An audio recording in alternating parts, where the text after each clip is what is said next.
कोचले opening गर्नुहुन्छ भनेर सोध्नु भयो मैले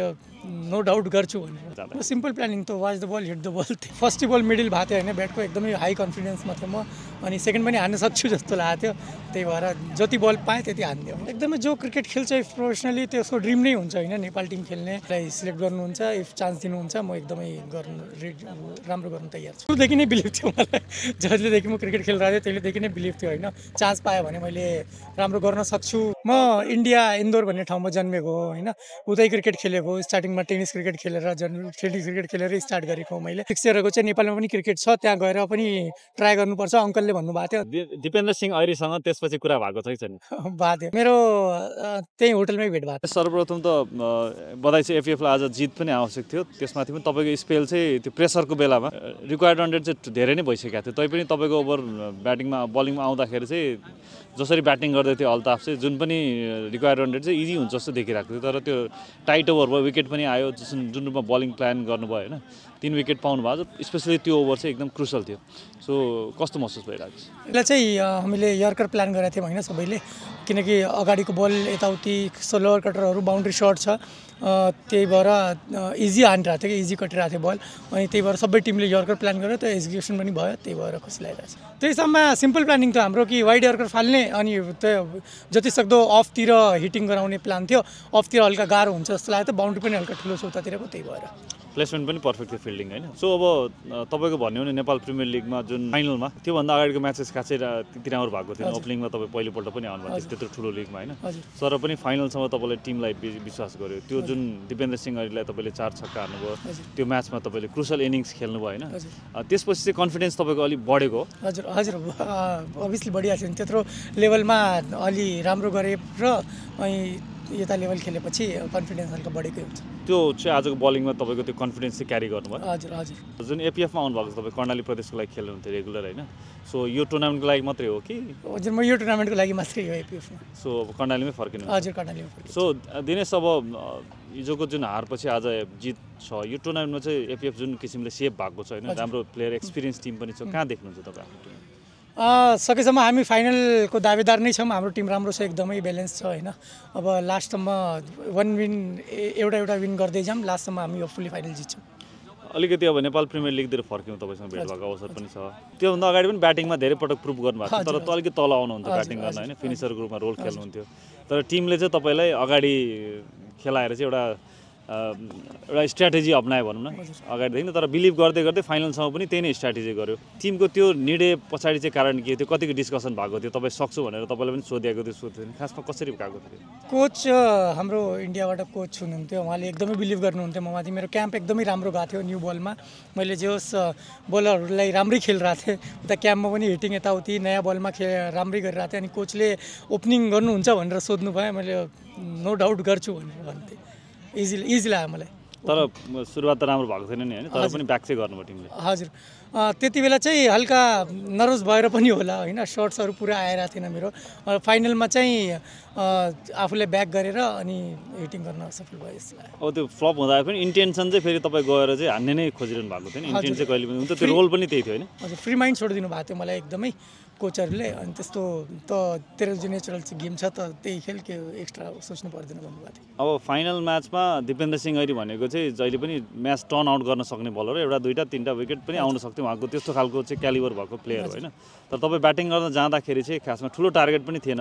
रोल त तपाईँको लागि सिम्पल थियो अट्याक नै थियो होला सो के थियो प्लानिङ तपाईँको त्यहाँ जाँदा सिम्पल प्लानिङ त watch the ball hit the ball त्यही थियो मेरो लास्ट सिनारीहरू थियो सो अफ स्पिनर भएर पनि खासमा अर्को साइड अर्को किनारमा चाहिँ लेफ्टी ब्याट्सम्यान हुनुहुन्थ्यो सायद दिपेन्द्रको टार्गेट उहाँ हुन सक्नुहुन्छ त्यसले गर्दा पनि तपाईँलाई बढी फाइदा भयो एउटा राइट अफ स्पिनर आउँदाखेरि हजुर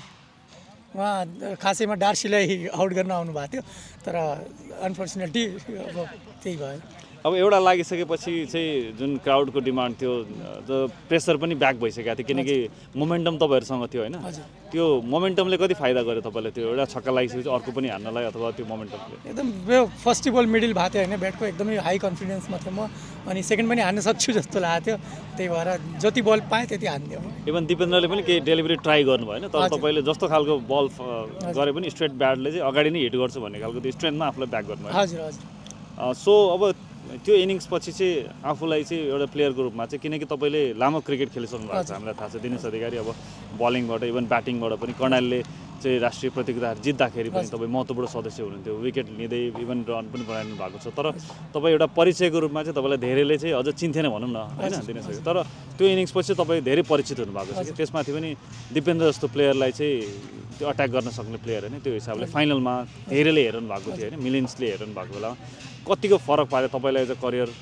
चाहिँ एकदमै मलाई एकदमै डिएम्सहरू आइरहेको थियो धेरै होइन मान्छेहरूले एकदमै एप्रिसिएट गर्नुभयो उहाँलाई सबैलाई धन्यवाद भन्न चाहन्छु जस्तै यो टुर्नामेन्ट खेल्दै गर्दाखेरि चाहिँ तपाईँलाई चिनेर चाहिँ बोलाउने अथवा बााउन्ड्रीमा फिल्डिङ गर्दै गर्दाखेरि चाहिँ चिन्ने खालको चाहिँ स्थिति छ कि छैन हजुर छ अघि पनि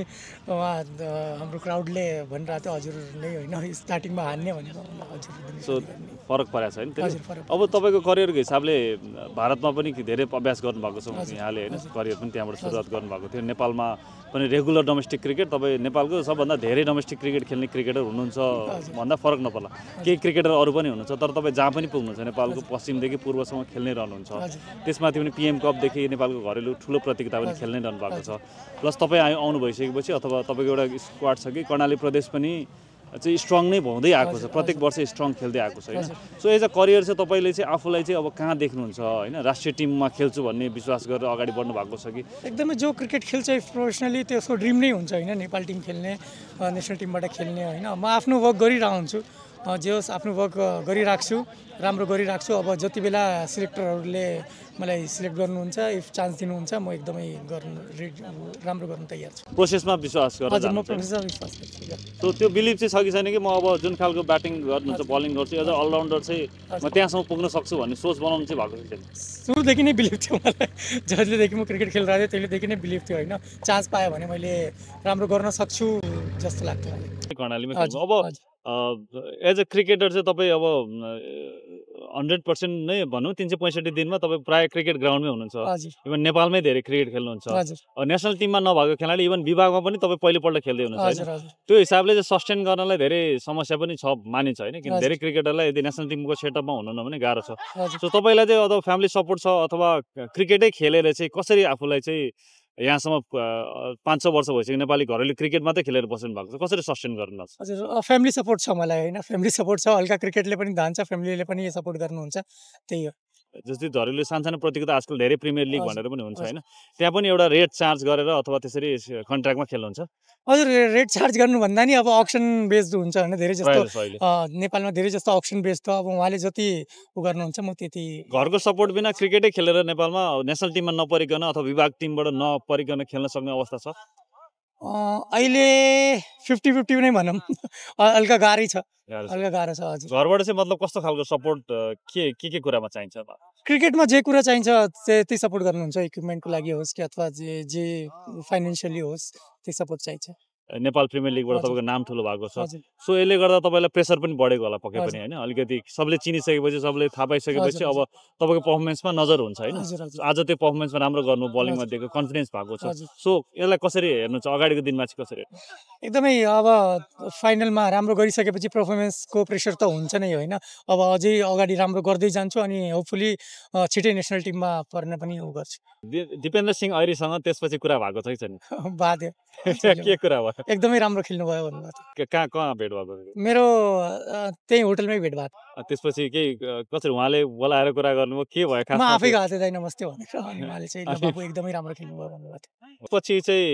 रियाक्सनहरू टिमको रियाक्सन भयो फ्यामिलीको रियाक्सनहरू कस्तो भयो एकदमै सबैको एकदमै राम्रो थियो पोजिटिभ थियो होइन खुसी पनि लाग्छ आफूलाई सबैले आफूलाई प्रायोरिटी दिँदा त्यो खुसी लाग्छ हजुर अब उपाधि पनि जित्नुभयो लुम्बिनी लायन्स थियो जुन खालको तपाईँहरूको 2-3टा हार पछि माहौल चाहिँ त्यहाँ खराब पनि थियो होइन टिम मालिकले पनि स्ट्याटस हाल्नु भएको थियो धेरै कुराहरू चाहिँ गडबड भएको जस्तो देखाएको थियो तर त्यसपछि ब्याक गर्नुभयो रोहित पौडेलले पनि तपाईँलाई ब्याक गर्नुभयो सो एज अ लिडरसिप चाहिँ रोहितको कस्तो थियो टिमको माहौल कस्तो थियो एकदमै राम्रो छ होइन हार जितले भन्दा नि रोहितले भित्रको माहौल एकदमै राम्रो बनाएर राख्छ टिमको होइन अब हारे पनि जिते पनि हाम्रो डगआउट चाहिँ पोजिटिभ नै बस्छ अब 3 म्याच हारिसकेपछि पनि चौथो म्याच फेरि हामी विन गरेर अनि 5th डेदेखि हाम्रो कन्टिन्युसली फाइनलसम्मको जर्नी सेम थियो होइन हजुर सो जितिसकेपछि अब ट्रफी टुर पनि छ नि तपाईँ त्यहाँ सायद मिस गर्नुहुनेछ यो टुर्नामेन्टले गर्दा म जान्छु होला फाइनल डेमा हजुर लास्ट डे हो हुन्छ दिनेश धेरै धेरै बधाई छ र आगामी दिनको लागि थ्याङ्क यू शुभकामना छ थ्याङ्क्स